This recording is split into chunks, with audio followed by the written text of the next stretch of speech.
mengikuti Yesus. Tetapi Baik.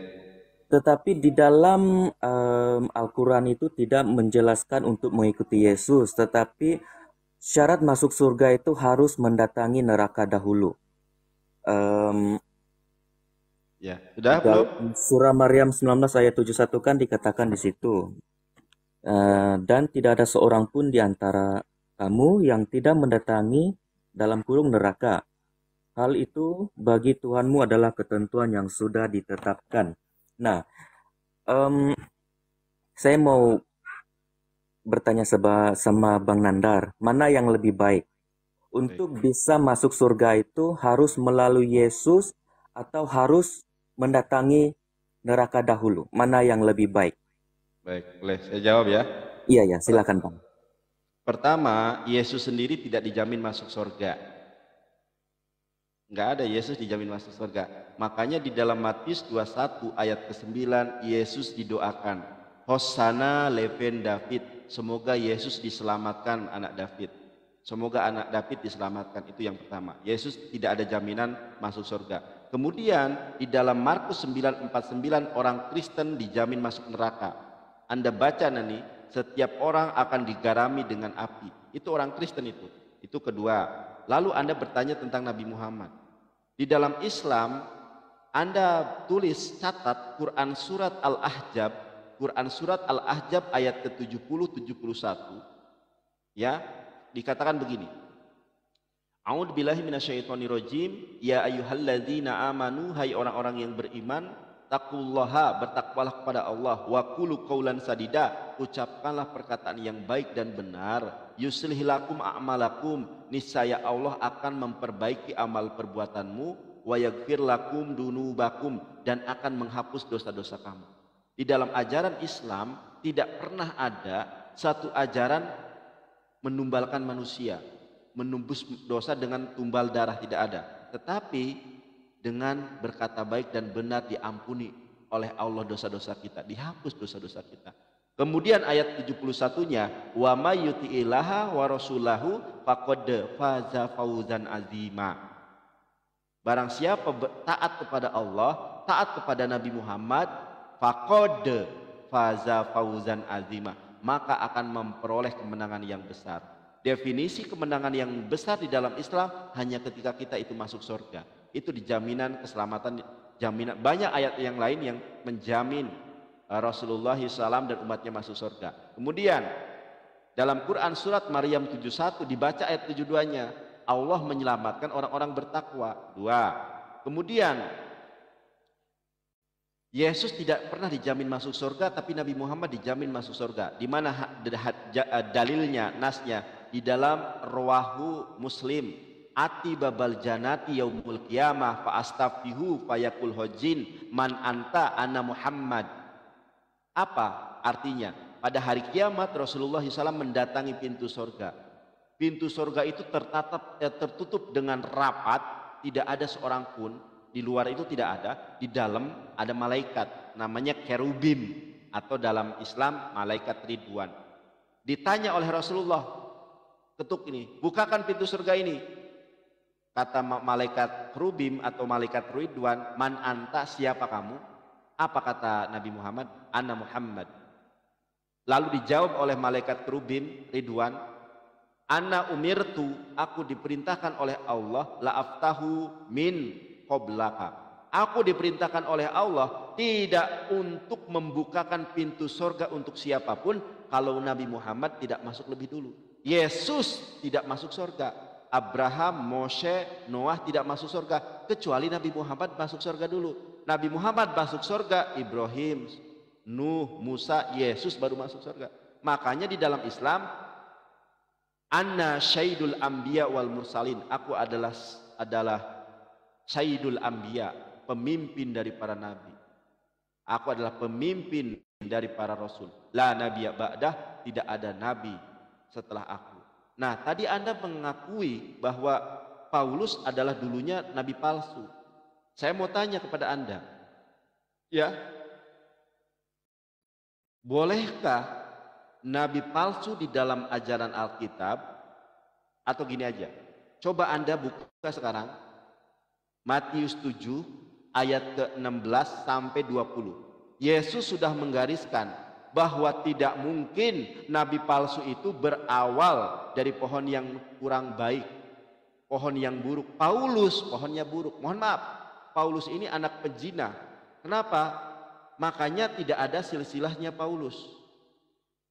Di dalam Alkitab manapun tidak ada silsilah Paulus.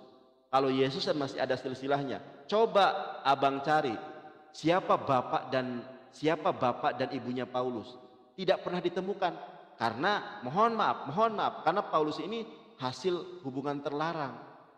Dia tidak ada loh bapak dan ayahnya siapa. Kalau Rasulullah, ya Rasulullah, ibundanya Aminah, bapaknya Abdullah, ada. Nama bapaknya Abdullah, nama ibunya Aminah.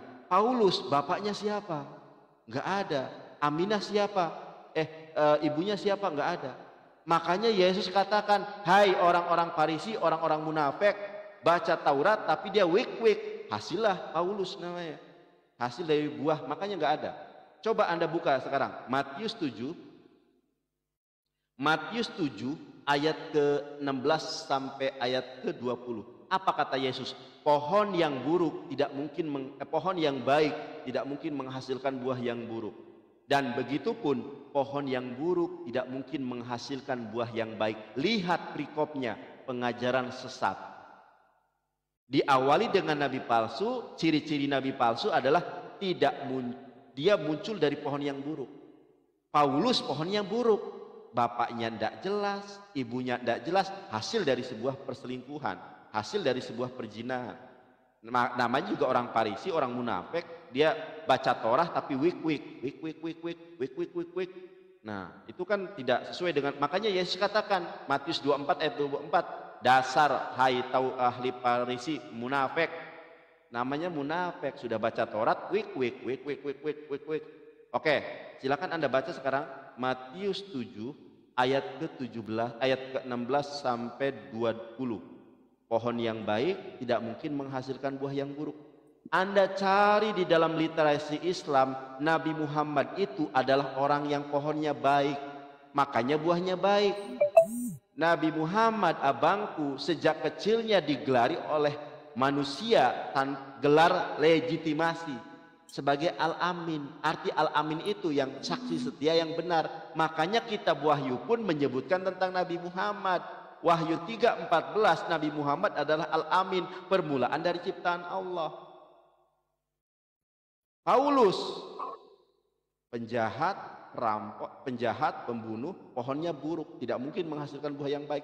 Makanya ditutup di dalam ayat 22 sampai 23. Apa pengajaran Paulus? Kata Yesus, pada hari terakhir banyak orang yang berseru kepadaku Tuhan, Tuhan. Siapa yang mengajarkan Yesus Tuhan kalau bukan Paulus? Nabi Muhammad mengajarkan Yesus Nabi. Dan itu memang sesuai dengan zaman Yesus. Matius 21 ayat 11, inilah Nabi Yesus dari Nazaret. Yang ngajarin Yesus Tuhan siapa? Paulus. Bukankah kami bernubuat demi namamu?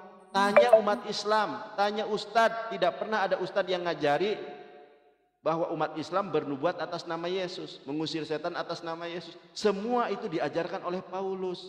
Apa kata Yesus? Enyahlah daripadaku, hai kalian pembuat kejahatan. Dienyahkan oleh Yesus. Makanya Markus 9 ayat 49, orang Kristen yang menyembah Yesus masuk neraka. Coba Anda pikirkan dan renungkan ulang. Kenapa Paulus tidak disebutkan bapak dan ibunya? Karena nggak punya bapak dan ibu. Hasil hubungan gelap. Orang Farisi munafik. Jelas Torah jangan berzina, dia wik. Ya, Bang Nandar. Silakan. Yang Bang Nandar tadi, Bang Nandar mengatakan bahwa yang mengajarkan Yesus yang mengatakan Yesus adalah Tuhan adalah Paulus kan? Ya, dibaca dulu Abang, biar kita tidak ada salah paham, Oke, biar baik. teman-teman juga tidak salah paham. Matius 7 dibaca Matius dari 7. ayat ke-16.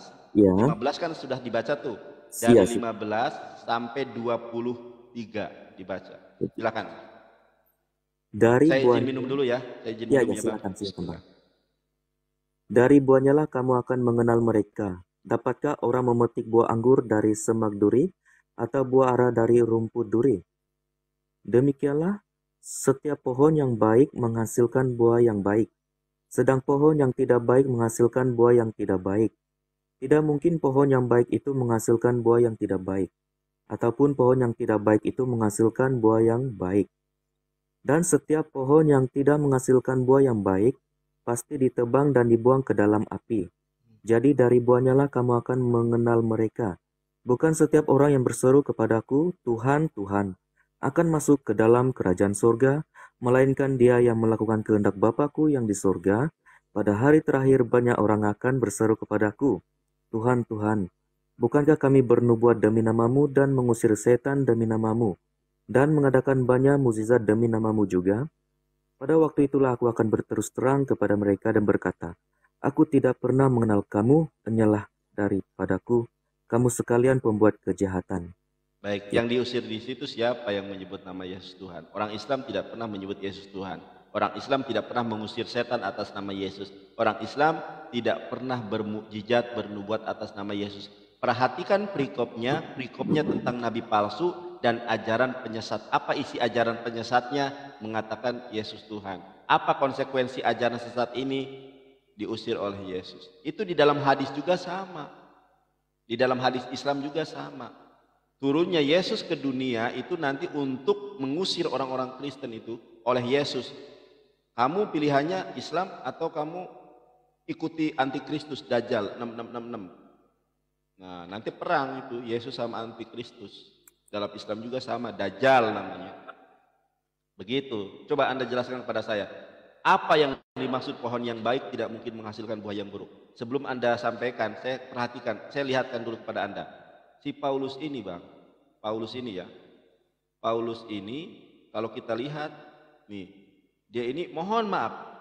Dia ini udah Allah kasih aibnya ya. Kita lihat tuh Bang ya. Kisah Para Rasul 9 ayat 7. Nah, Kisah Para Rasul 9 ayat 7. Kita lihat ke ayat pertama, Saulus bertobat. Sementara itu ia berkobar-kobar hati Saulus untuk mengancam dan membunuh murid-murid Tuhan yang menghadap imam besar. Ini pohon mulanya adalah pohon yang buruk. Tidak mungkin pohon yang buruk menghasilkan buah yang baik kata Yesus. Nah, di ayat ke-7 coba perhatikan di sini. Ini kan kisah pertobatan Paulus. Maka termangu-malungulah teman-temannya seperjalanan karena mereka mendengar suara itu tetapi tidak melihat seorang jua pun. Karena kesaksiannya tidak ada saksi, tidak ada orang yang di situ. Dia kan itu ngomong-ngomong sendiri, bantah-bantah sendiri. Coba perhatikan nih kesaksian Paulus di dalam Kisah Para Rasul 9 ayat ke-7 dengan kesaksiannya dia di dalam Kisah Para Rasul 22:9. Ini berbeda loh. Dan mereka yang menyertai aku memang melihat. Kalau yang tadi tidak melihat, di sini melihat. Tetapi suara dia yang berkata kepadaku tidak mereka dengar. Di dalam Kisah Para Rasul 9 ayat ke-7 mereka mendengar suara tapi tidak melihat. Kenapa kesaksian Paulus kok selegenje? Selegenje itu bahasa Sunda. Kenapa kesaksian Paulus kontradiksi? Katanya yang menyertai aku mendengar tapi tidak melihat. Di dalam Kisah Para Rasul 22 kebalikannya. Yang menyertai aku melihat tapi tidak mendengar. Ini kalau di dalam pembuktian ya, di dalam pembuktian persidangan ini akan menjadi pertimbangan hakim untuk memutus wah ini ternyata si terdakwa ini berbohong ini. Seperti Ferdy Sambo, tahu kan Ferdy Sambo di Indonesia kesaksiannya waktu sidangnya itu kan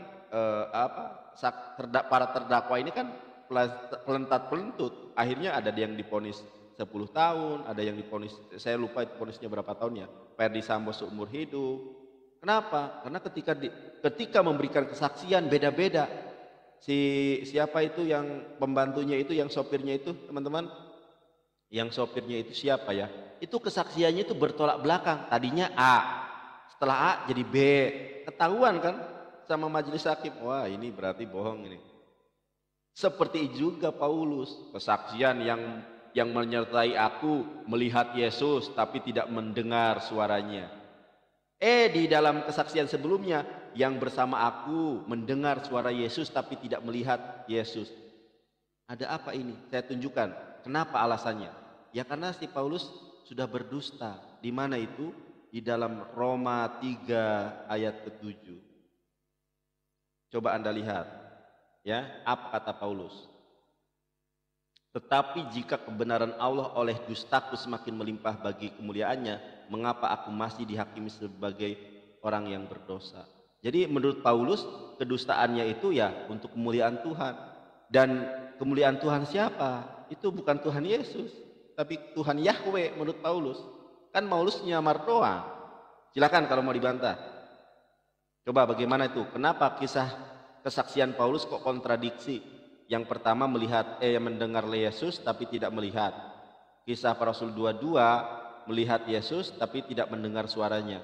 Kesaksiannya saja kontradiksi. Bagaimana dianggap sebagai orang benar? Kenapa kesaksiannya kontradiksi?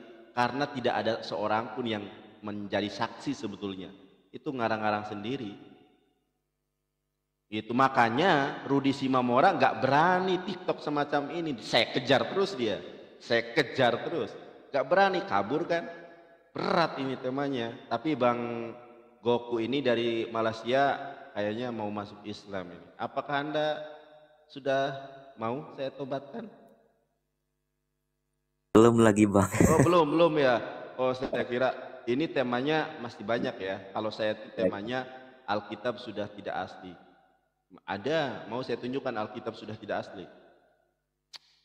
Jadi gini, oh iya yang satu lagi, saya tanggap yang satu lagi. Nanti setelah ini Anda silakan ngomong apapun, terserah. Nabi Muhammad itu adalah nabi yang dijanjikan oleh Yesus sebagai nabi kebenaran. Kalau Matius 7:15 adalah Nabi Muhammad, kontradiksi lagi. Kenapa? Karena nabi palsu itu adalah menyamar jadi Kristen. Nabi Muhammad tidak pernah menjadi Kristen. Bahkan tidak pernah membawa Kristen di dalam agama Islam. Islam itu Quran surat Al-Maidah ayat ke-3, Al-yauma akmaltu lakum dinakum wa atmamtu alaikum nikmati wa raditu lakumul Islam madina. Tidak ada bawa-bawa Kristen, tidak ada bawa-bawa Yesus. Kita hanya memuliakan Yesus sebagai nabi, sebagai rasul, dan kita tidak pernah nyamar jadi Kristen. Kristen ajaran utamanya adalah percaya karya keselamatan penebusan dosa. Islam tidak percaya. Lalu siapa yang pura-pura percaya? Paulus. Matius 7:15 menyamar seperti domba yang menemui para murid Yesus. Nabi Muhammad hidup pada abad ke-6. Sedangkan yang dijanjikan abad pertama. Siapa yang menemui para murid Yesus? Makanya di dalam Matius 24 ayat ke-24 akan menyesatkan orang-orang pilihan, yaitu murid-murid Yesus. Sejak kapan Nabi Muhammad bertemu dengan murid-murid Yesus? Itu jawaban saya silakan kalau Anda mau memaparkan sesuatu. Kalau Anda sudah tidak yakin dengan agama Anda, boleh kiranya saya tobatkan Anda malam hari ini juga. Di malam baru, iman baru, keselamatan baru. Masya Allah. Plus buat Anda. Silahkan abangku dari Malaysia, iman baru, keselamatan baru. Wih, mantap itu. 2024, 1 Januari masuk Islam. Mantap. Yes. Amin, insya Allah ya. Insya Allah ya, insya Allah ya, insya Allah ya. Saya enggak memaksa ya. Silahkan. Iya. Oke, saya heran dengan Bang Nandar sebab Bang Nandar mengatakan Alkitab itu palsu. Tetapi Bang Nandar mencari nubuatan tentang Muhammad di dalam Alkitab yang Bang Nandar katakan palsu tuh. Mengapa ya? Saya heran dengan Bang Nandar. Udah mentok nih dengan tema Paulus Nabi palsu. Mau bahas ini Alkitab. Gak apa-apa, biar abang nanti dapat hidayah. Mau, udah mentok nih bahas Paulus Nabi palsu. Oke, Bang. Lagi, mentok. Lagi enggak satu ya?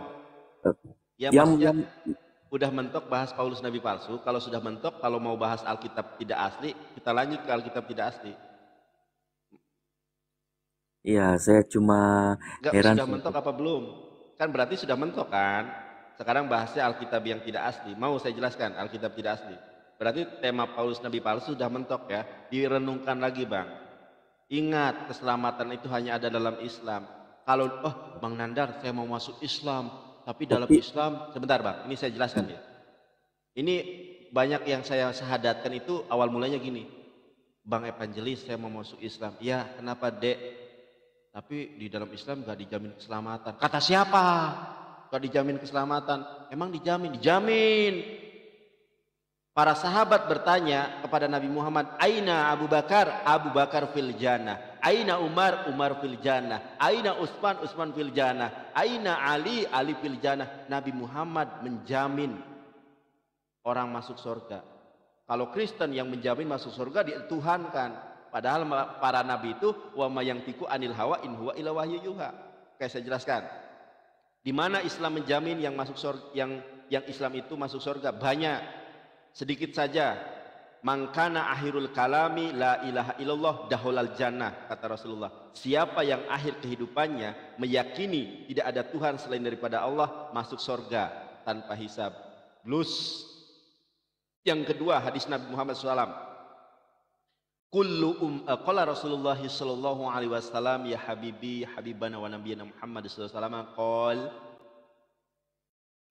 kullu ummati yadkhulunal jannah. Setiap umatku pasti masuk surga. Pasti, bukan insya Allah. Kullu ummati yadkhulunal jannah. Tidak insya Allah, pasti. Illa man aba, kecuali yang enggak mau masuk surga.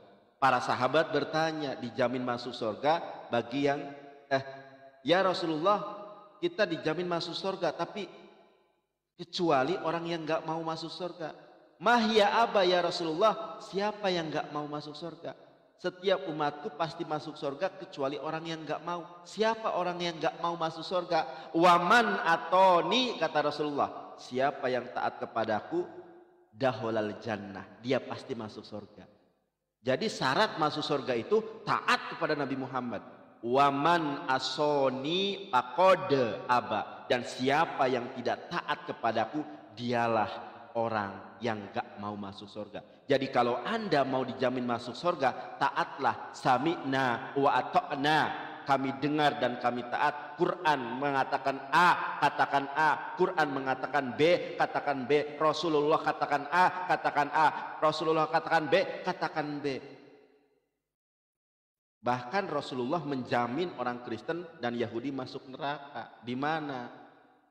Rasulullah SAW bersabda, man sami'a bi min umatin Yahudiyun au Nasroniyun falam tu'min bi daholan nar. Artinya apa? Barang siapa di kalangan umat ini, baik Kristen maupun Yahudi, mendengar tentang aku Rasulullah dan mereka tidak beriman dengan Islam yang aku bawa, apa konsekuensinya? Daholan nar, masuk neraka. Makanya teman-teman, kenapa saya giat sekali menyampaikan kebenaran Islam? Sejatinya saya sangat cinta, saya sangat sayang kepada saudara-saudara sekalian agar tidak masuk neraka. Emang dengan berdiskusi semacam ini tidak banyak konsekuensi. Salah sedikit berkata bisa masuk penjara. Ya. Orang bisa mungkin melakukan tindak kejahatan sama saya. Alamat saya jelas di mana. Ini konsekuensinya sangat jelas loh saya ini. Resikonya sangat besar. Tetapi yang namanya kematian itu kan cuma caranya saja yang berbeda. Tapi yang saya harapkan adalah husnul khotimah. Allahumma inni as'aluka husnul khotimah. Ya Allah, berikanlah kami akhiran yang baik. Mati dalam keakhiran Islam. Sekarang Islam, mati dalam keadaan taat kepada Allah. Itu saja yang kita harapkan. Begitu Bang, Islam dijamin masuk surga. Oke, sekarang Anda sudah mentok bahas Paulus Nabi palsu? Kalau sudah mentok, mau dijawab pertanyaan Anda? Kenapa Anda mengatakan Alkitab palsu tapi mengutip nubuatan Nabi Muhammad? Mau saya jawab? iya Bang. Baik. Ini saya habis minum karena tadi saya sampai belum makan ini. Kenapa saya belum makan? Karena saya mepet ini tadi tuh. Habis Isya, sholat, terus lihat jam. Loh, kok sudah hampir jam 8 nih. Akhirnya saya beli ini doang. Beli buah naga nih, jus mangga. Jus naga. Ya kan? Jus naga habis nih. Demi apa? Demi on time debat sama si Rudi Simamora. Saya tungguin telah setengah jam. Sudah ditungguin, kabur. Saya rela-relain gak makan sampai kabur dia. Saya nanggung tadinya. Oke ya? Baik. Ini adalah gelas kosong. Gelas kosong tadinya itu adalah jus naga. Bismillah. Enyak. Ini adalah botol kosong. Ini adalah gelas kosong. Isinya ini 200 mili lah katakanlah ya, 300 mungkin 500 mili lah. Anggap saja ini adalah 500 mili. Ya, 500 isinya ini 500 setengah liter lah ya. Nah, 500 mili. Oke. Saya isi gelas kosong ini dengan madu setengah. Asli madu dari Malaysia. Ada madu di Malaysia ada, Bang? Ada. Malaysia itu produksi madu di mana biasanya yang terkenal? Kalau di sini madu yang Sarawak. terkenal adalah madu tualang. Oke, saya isi madu tualang. Saya isi setengahnya madu tualang. Saya tanya kepada abang nih.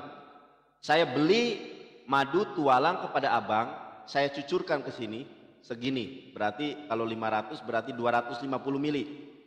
Saya tanya kepada abang, itu madu-madu abang, saya tanya nih, Bang, madu ini madu asli atau tidak? Abang mau jawab apa? Madu asli, Bang. Karena abang sendiri yang beli, jual, saya beli. Saya taruh sini. Karena ini mau saya jual ke orang, kalau saya isi madu semua, saya rugi. Misalkan, ini improvisasi saja. Saya licik, waliyauzubillah. Saya kasih pewarna makanan yang warnanya mirip gula, mirip madu. Gerak 250 mili. Setelah saya campur, saya kocok-kocok, saya tanya lagi kepada abang, Bang, ini madu asli atau bukan? Ini hanya kita yang tahu ya, jangan kasih orang lain. Madu asli atau tidak? Sudah dicampur pewarna makanan 200 mili. Ini madu asli atau tidak? Warnanya sama.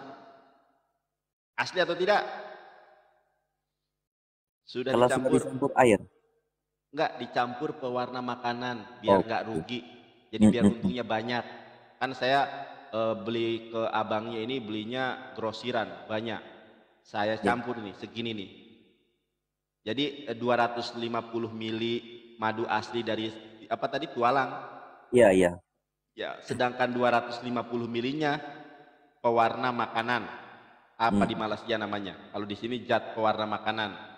250 mili. Saya tanya nih, saya kocok-kocok nih biar apa namanya itu? Biar bercampur lah. Saya tanya sama abang, ini madu asli atau tidak? Sudah bercampur dengan asli dan tidak asli. Berarti madu asli atau tidak? Masih asli sebab aslinya masih ada di situ. Enggak, ini sudah dicampur zat pewarna makanan, sudah saya kocok nih. Saya tanya kepada abang, yang ada ini kan yang madu tualang itu kan 250. Kemudian yang 250-nya lagi adalah zat pewarna makanan. Sudah dicampur ini, kalau sesuatu yang sudah dicampur masih asli atau tidak? Tidak juga dapat dikatakan tidak asli sebab keasliannya masih ada di sana. Tidak bercampur asli dan tidak asli. Nah, itu yang saya maksud. Nah, Anda sudah tahu. Alkitab itu seperti itu analoginya. Kenapa saya mencatut ayat-ayat Alkitab sebagai nubuatan Nabi Muhammad? Karena tidak semuanya ayatnya palsu, tapi kebanyakan palsu. Nah, ayat-ayat yang tidak asli, yang tidak palsu yang mana? Tentang nubuatan Nabi Muhammad, tentang keesaan Tuhan. Contoh Yohanes 17 ayat ketiga, kata Yesus, inilah hidup yang kekal itu, bahwa mereka mengenal satu-satunya Tuhan yang benar, yaitu Allah. Markus 12 ayat ke-29, Matius 4 ayat 10, apa kata Yesus? Ibedu et Allah riboni wa ribonehem. Sembahlah hanya kepada Allah Tuhanku dan Tuhan kalian, Tuhannya iblis. Nah, jadi patokannya adalah Al-Quran dan Sunnah. Fa inna asdaqal hadisi kitabullah. Sebenar-benarnya perkataan adalah Al-Quran. Wa khairul hadyi hadyi Muhammadin sallallahu alaihi wasallam, dan sebaik-baiknya petunjuk adalah petunjuk Rasulullah Sallallahu Alaihi Wasallam. Itulah improvisasi, itulah logika, itulah analoginya. Kenapa umat Islam mengambil ayat-ayat Alkitab sebagai sebuah kebenaran tentang Nabi Muhammad? Karena ibarat madu yang sudah dicampur zat pewarna, maka sudah tidak asli ini. Yang di gelas saya ini sudah tidak asli madu karena dicampur zat pewarna makanan. Tapi kalau saya bertanya kepada abang, apakah ada unsur madu di gelas ini? Ada.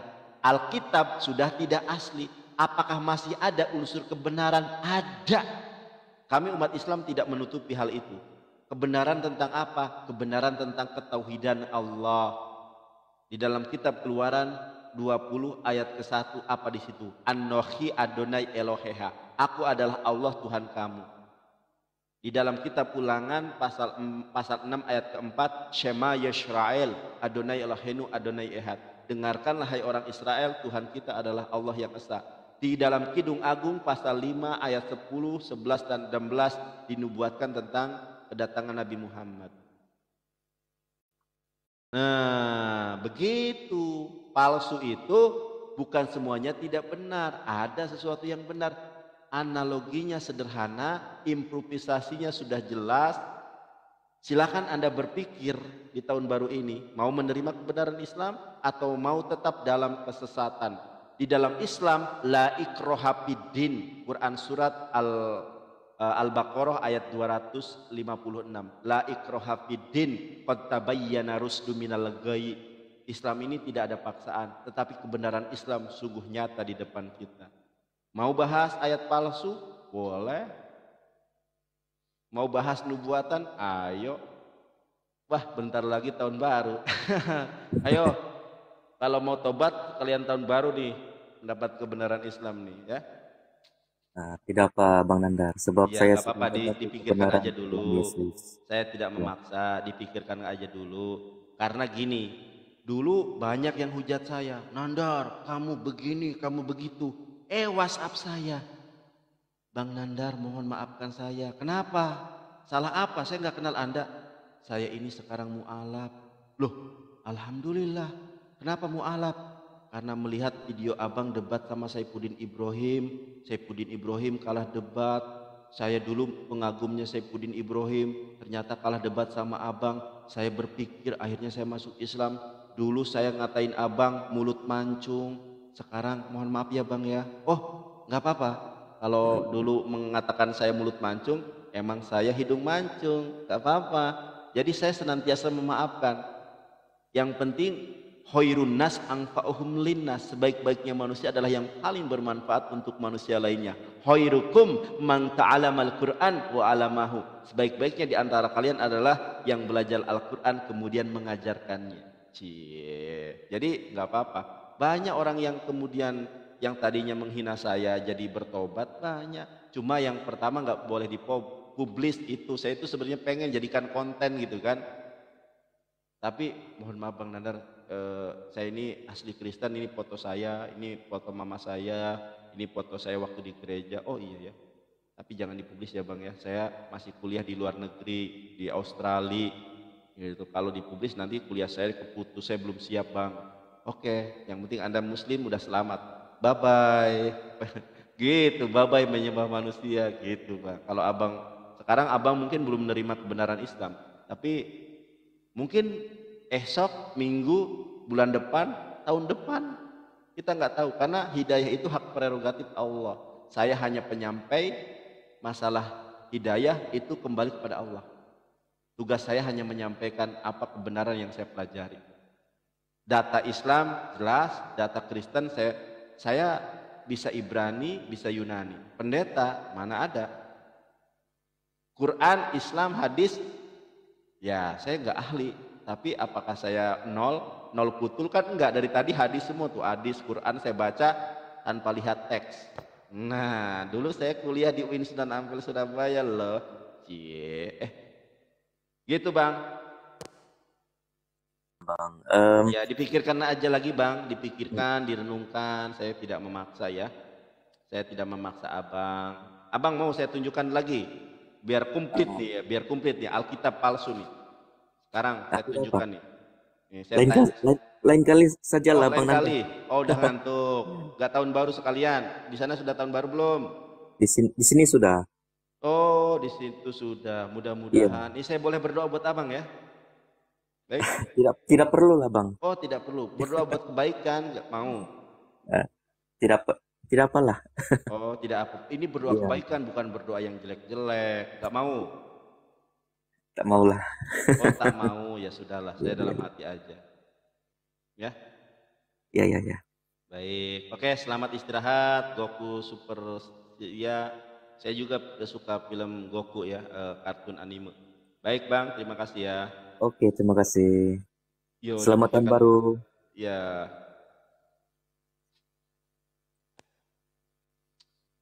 Waduh, ternyata HP-nya, ya Allah, HP-nya sampai kena ludah semua ini.